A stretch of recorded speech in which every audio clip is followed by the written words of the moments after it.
Off the Cuff is supported by Patreon. Join today and become an honorary producer with in-show credit, plus get other off-the-cuff gifts and merchandise.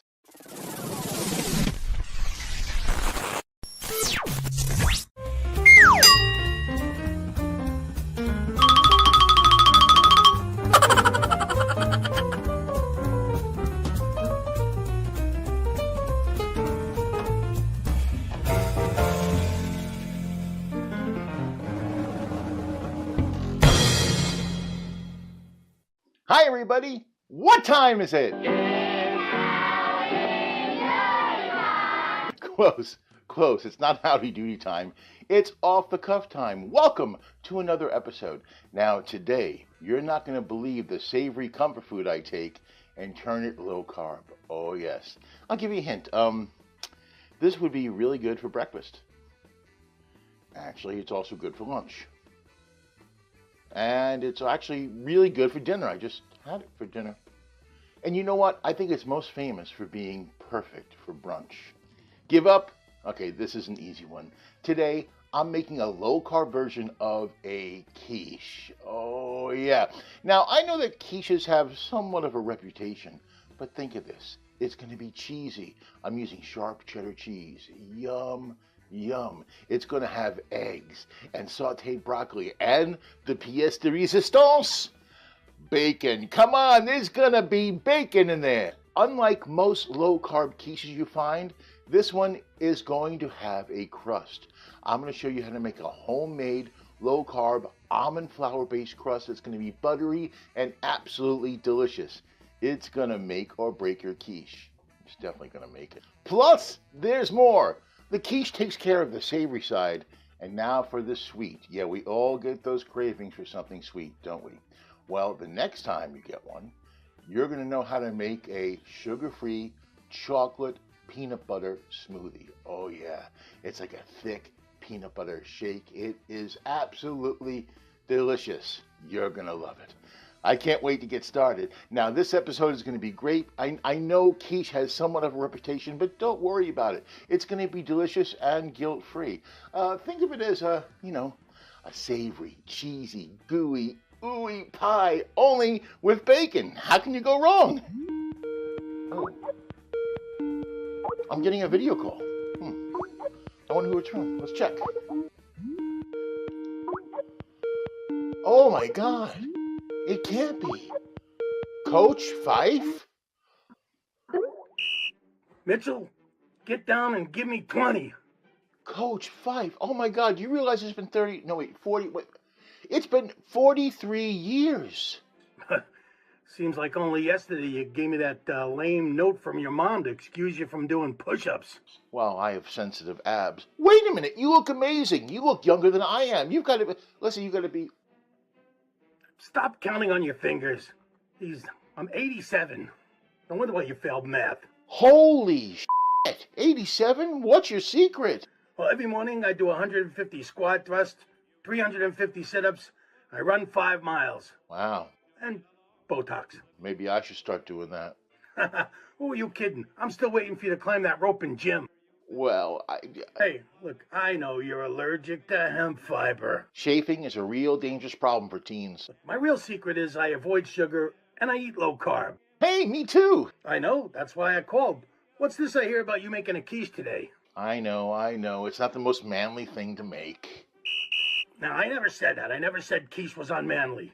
You didn't? No, but wearing a bathing cap in the gym shower, that's unmanly. Oh, you remember that, huh? Yeah, well, it's hard to forget the little flowers on the side. That was a nice touch. It was my mom's. Hard water gives me split ends. There's nothing unmanly about quiche, all right? It's high in protein, has vegetables and cheese, and, hey, listen, it can make or break a brunch.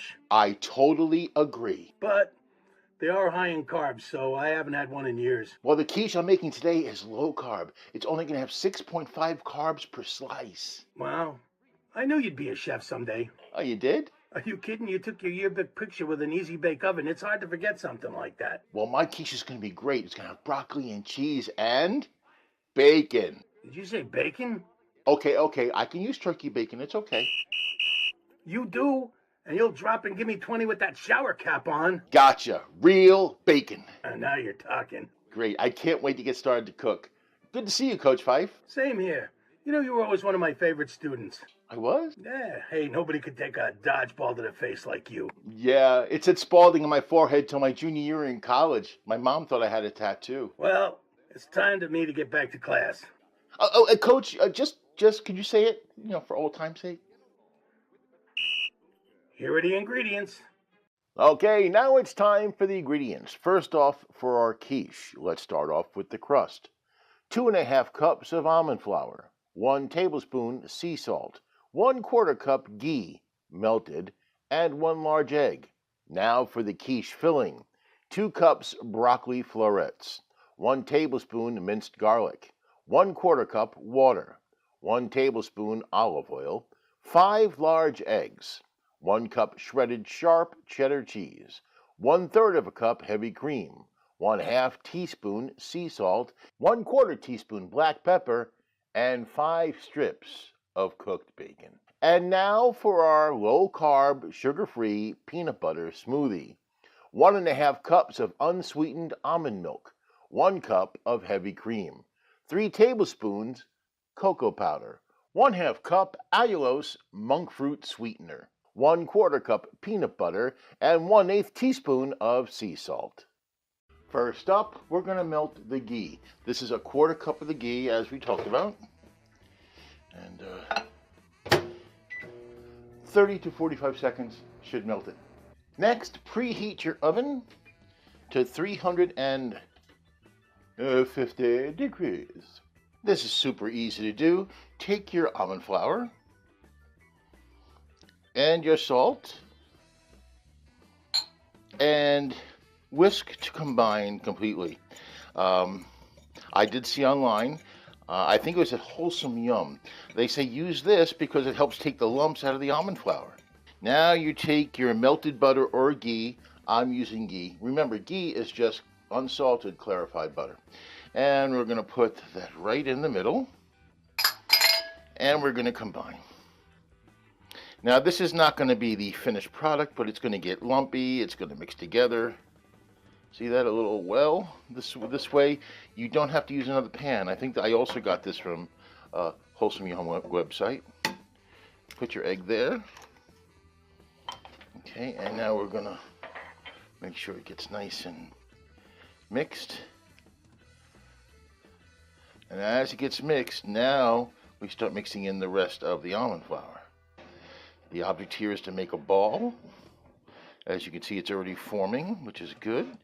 And there does come a time where you really need to use the manos. Oh yeah.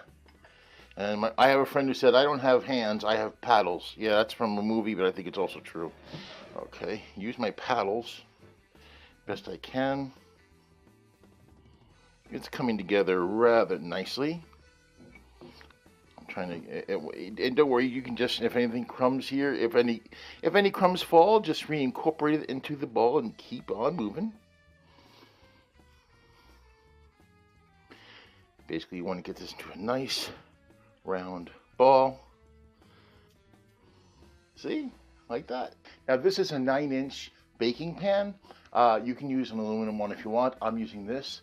You can cover it with parchment paper or grease it. I'm going to use cooking spray liberally.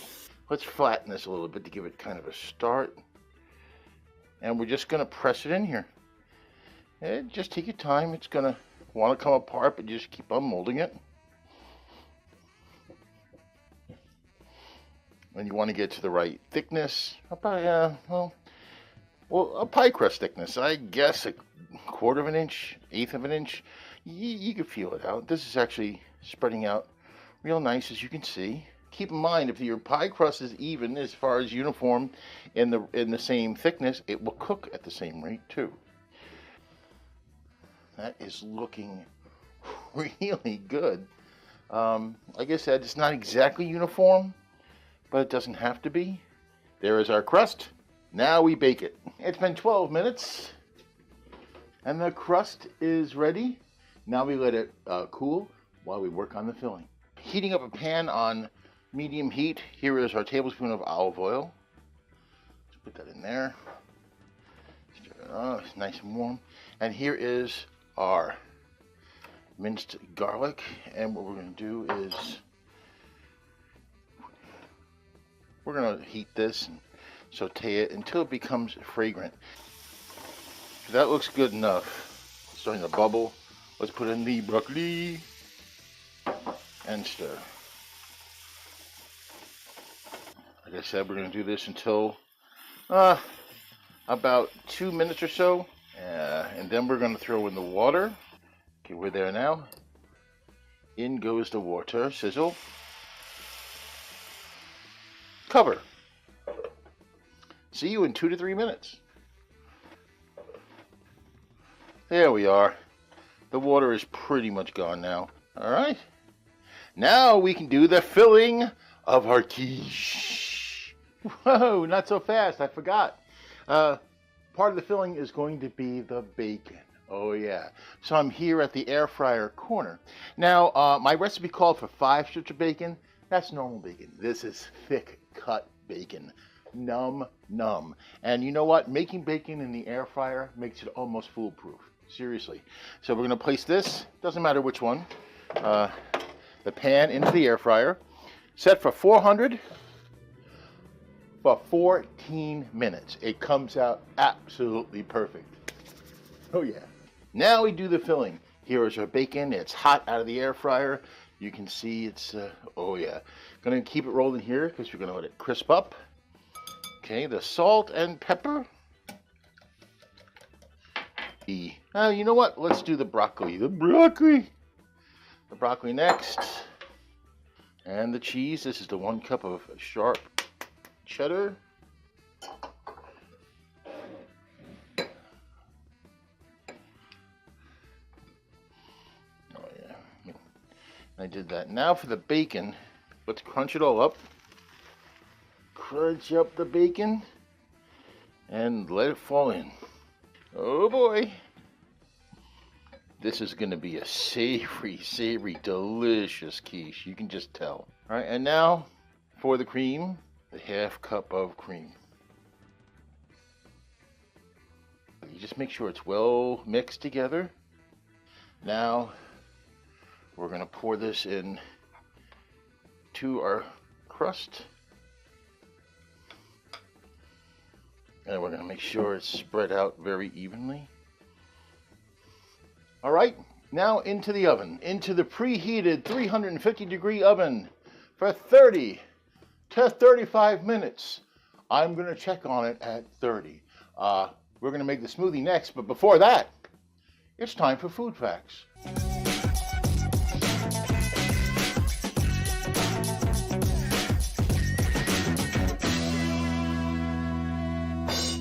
Savory pies harken all the way back to the Neolithic era. I think we've covered this before in the show. Yeah. We're talking about 9500 BC, so a little while ago. There, the ancient Egyptians made pie crust from oats, wheat, barley, or rye. However, historians say that much later, it was actually the ancient Greeks who came up with the first pie pastry. What the Greeks did is they took water and flour paste crust and they wrapped it around meat and they cooked it over hot coals. This sealed in the juices of the meat and it got savory and delicious and very, very popular. Oh, those crafty Greeks. How popular? Well, enter the Romans. Yeah, they never did anything small, did they? Yeah, well, their version of the savory pies included various meats, but also mussels, oysters, lampreys, and fish. Lampreys? Ew! Ooh! Man, they remind me of those aliens from that movie Arrival. Oh my God. They're disgusting. Let's put them in a pie. Now in Europe, these savory pies that were open were called traps. If they had a cover, they were called coffins. How charming. Either way, they also had an assortment of meats, sauces, and they were baked similar to how we bake a casserole, except the crust itself was the pan. The French and Italians took this basic crust and made it even better. Well, of course, they're French and they're Italian.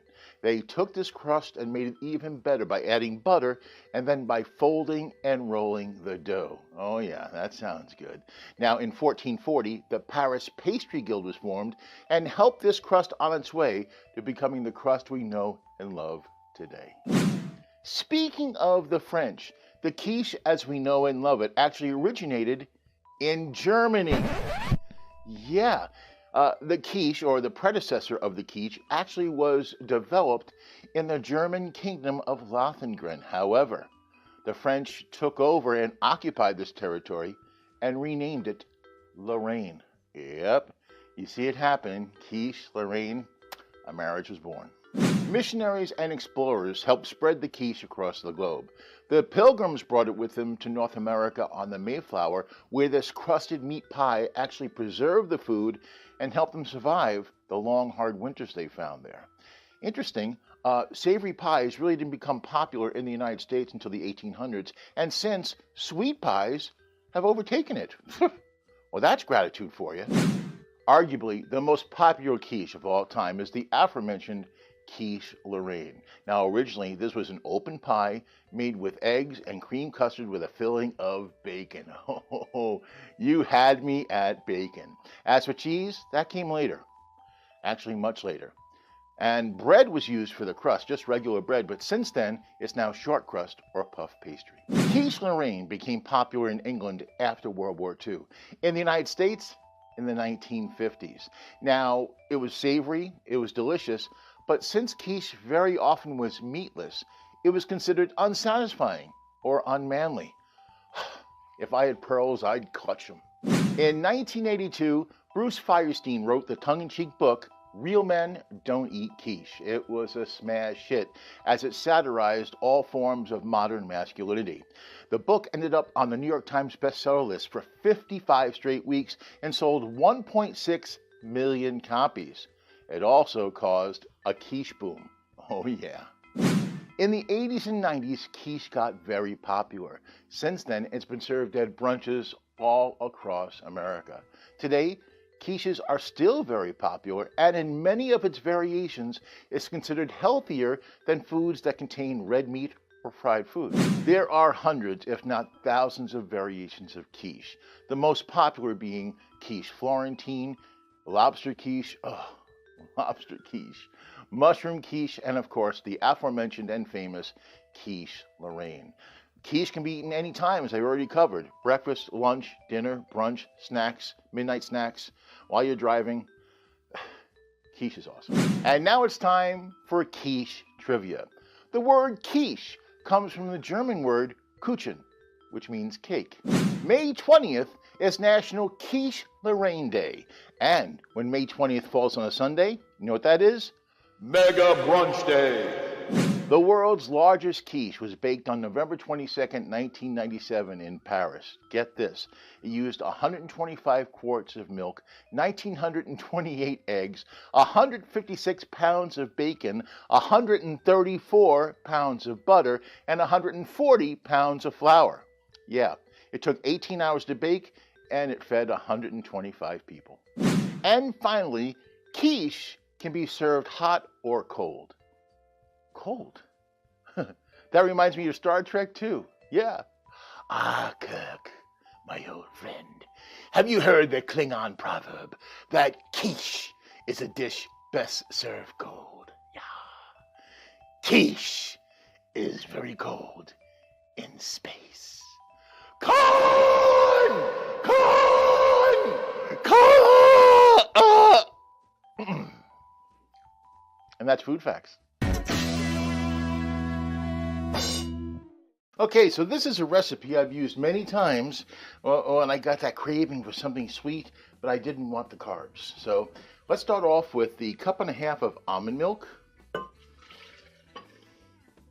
Unsweetened almond milk, by the way. The 1 cup of heavy cream. There we go. Heavy cream has calories, but no carbs. Let's make sure it all goes in. Okay. Cheers. For the sweetener, I'm using a combination of allulose and monk fruit. Now, it was granular. I put it in the food processor. It's now a powder. Here we go. Let's make sure it all goes in. All right. The 3 tablespoons of cocoa powder. Cocoa powder sounds like a dancer in the French Riviera. Welcome, cocoa powder. And now, the 1/4 cup of peanut butter. You can melt this if you want, but then you really have to, you can't drink it right away. You have to wait for the beverage to put it in the refrigerator and put it in the, let it cool down some more, but I put it in and I find it works just fine like this. And plop, peanut butter is sticky. And we cover and go.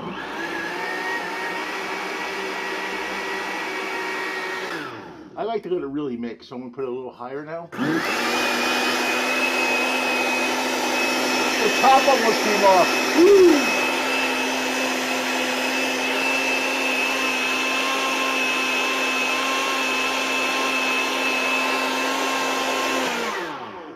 All right. And there we have it. Your peanut butter, your chocolate peanut butter smoothie. Yum, yum. It's been 35 minutes. Let's check on the quiche and see if it's done. Oh boy, it's done.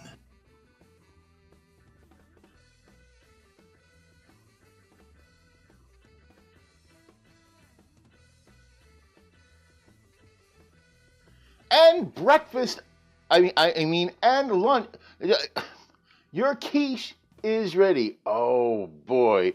I mean, look at this. This is gorgeous. I mean, look at that. That is some beautiful food, really. Yeah, it's beautiful. Oh, you're gorgeous. Yes. They say you eat first with your eyes, right? I don't know how that works biologically, but man, if that's true, this is a feast, and I know it's going to taste so good. I mean, look, I'm looking at this crust. It looks fantastic. And you can see it's just loaded with good stuff. You see the cheese, you can see the bacon, the broccoli. Oh man, what a feast this is. Yeah, now it's not exactly low cal. It has about 600 calories, but this is a meal. You know, this is part of a meal. But the carbs, 6.5, come on. Those are great net carbs. Not hard to make. Seriously, I mean, soup to nuts, 15 minutes, and then 10 to 20 minutes to cool, and you're eating. And it's, if you have the ingredients, you zip right through it, really. I mean, the toughest part is the crust, and that's not tough at all.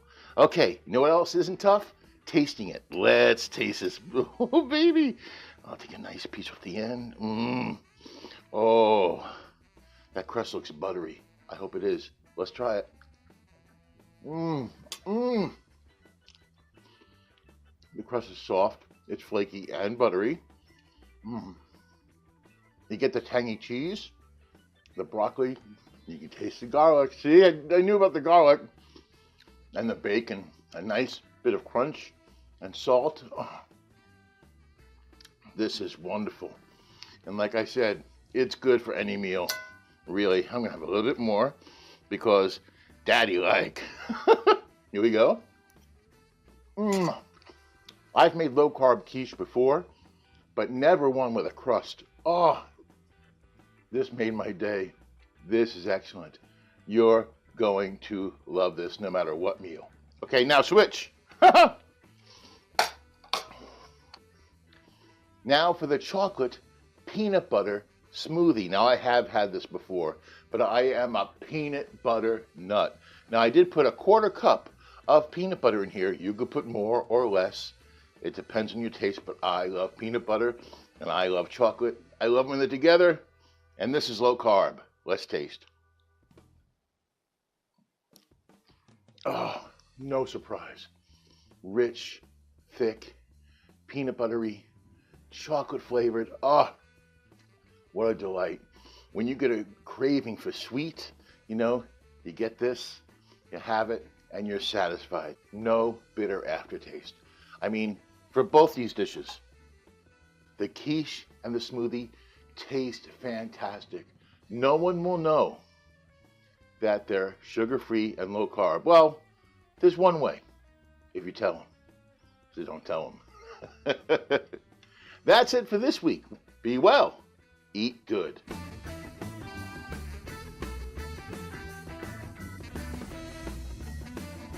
Quiche can be served hot or cold. Hey, that reminds me of Star Trek. Oh, I'm keeping that.